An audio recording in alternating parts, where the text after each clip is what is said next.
नमस्कार दोस्तों, महाकुंभ मेले में आप सभी का फिर से एक बार स्वागत है। प्रयागराज का ये महाकुंभ मेला अब समापन की ओर है, तो उस वजह से श्रद्धालुओं की संख्या भी घटती बढ़ती नज़र आ रही है। जहां शनिवार रविवार को महाकुंभ में फिर से पैर रखने की जगह नहीं थी, वहीं मंगलवार से थोड़ी सी रियायत देखने को मिली है और आज के दिन श्रद्धालुओं की संख्या बेहद कम है, क्योंकि प्रयागराज मेला क्षेत्र इतना अधिक दूरी तक विस्तृत है कि उसमें इतने श्रद्धालुओं का होना कोई बहुत ऐसी बड़ी बात नहीं है। जहां इस मेले ने इतने श्रद्धालुओं का दबाव झेला, वहां अब इसे खाली ही कहा जाएगा और अभी ये स्थिति शुक्रवार तक रहेगी। तो अगर अभी तक आप नहीं आए हैं और अब यहाँ आने के बारे में सोच रहे हैं, तो आज से लेकर शुक्रवार तक के लिए उचित समय है, क्योंकि शनिवार रविवार को फिर से भीड़ हो जाएगी और उसके बाद महाशिवरात्रि पे तो एक बार फिर से श्रद्धालुओं का एक बड़ा जमावड़ा यहाँ देखने को मिल सकता है। आज दिन शुक्रवार सुबह 8 बजे का आप ये दृश्य देख रहे हैं, सामने संगम द्वार और श्रद्धालुओं की भीड़ बेहद कम है, श्रद्धालुओं की संख्या बहुत कम है।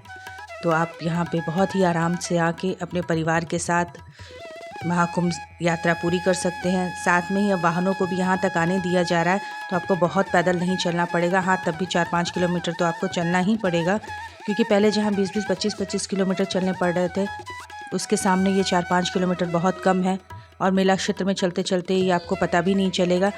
फिर भी धूप की वजह से थोड़ी थकान और कमज़ोरी हो सकती है, तो अपने साथ पानी और ORS वगैरह रखें ताकि आप उसको पीते रहें, क्योंकि डिहाइड्रेशन हो सकता है।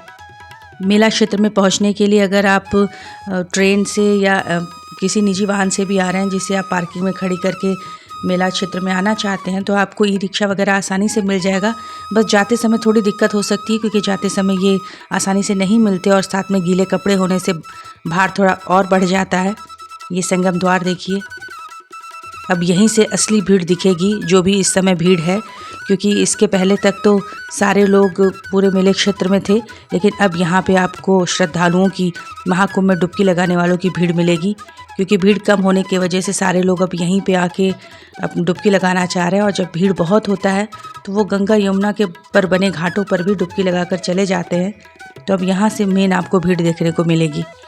यदि आप इसी भीड़ को भीड़ समझ रहे हैं, तो ये भीड़ कुछ भी नहीं है, क्योंकि इस क्षेत्र ने बीते दिनों में इतने श्रद्धालुओं का दबाव झेला है कि अभी ये भीड़ तो यहाँ के हिसाब से, इस मेले के हिसाब से कुछ भी नहीं है।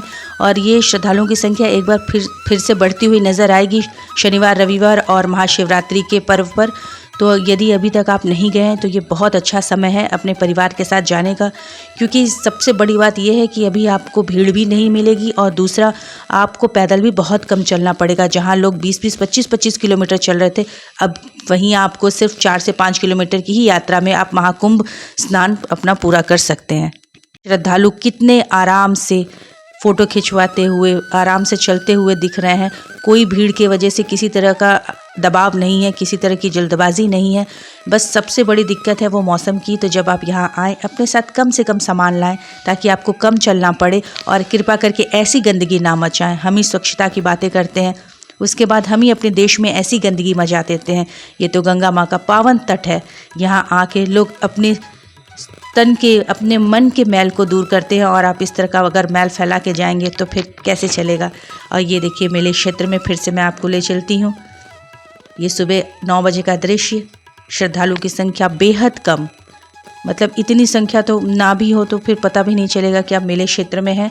और बहुत आराम से देखिए, गाड़ियाँ भी पीछे आपको खड़ी हुई दिख रही हैं, बसें आ रही हैं घाट तक, अपने जिसके भी प्राइवेट वाहन है वो घाट तक आ रहे हैं। अभी न्यूज़ में आपने देखा होगा कि गंगा माँ का पानी न नहाने योग्य है न पीने योग्य है। तो इतनी गंदगी के बाद कैसे पानी स्वच्छ रह सकता है, जहाँ लाखों करोड़ों श्रद्धालु आकर डुबकी लगा रहे हैं और साथ में जाते समय अपने रिटर्न गिफ्ट में इतनी गंदगी मचा दे रहे हैं। तो इस बारे में सोचिएगा, और जब यहाँ पे जो भी आए, कृपा करके वो गंदगी ना मचाए। आप अपनी यात्रा को मंगलमय रखें, सुरक्षित आए, सुरक्षित जाए, और जिन पानी को हम बोतल में भर के ले जा रहे हैं, उस जगह की स्वच्छता का भी ध्यान रखें। मौसम बहुत अच्छा है, सुबह शाम तो हल्की ठंड है, दिन में लेकिन धूप हो जा रही है, और धूप की वजह से थोड़ा आपको डिहाइड्रेशन हो सकता है। तो अपने खाने पीने का भी उचित ध्यान रखें, परिवार के साथ रहें। माँ गंगा सबकी मनोकामना, सबकी इच्छा को पूरी करें। इसी के साथ, सबके मंगल कामना के साथ इस वीडियो को यहीं समाप्त करते हुए आप पवित्र संगम घाट के दृश्यों का आनंद लीजिए और इस पावन गंगा मैया में डुबकी लगा के एक बार जोर से बोलिए जय गंगे मैया।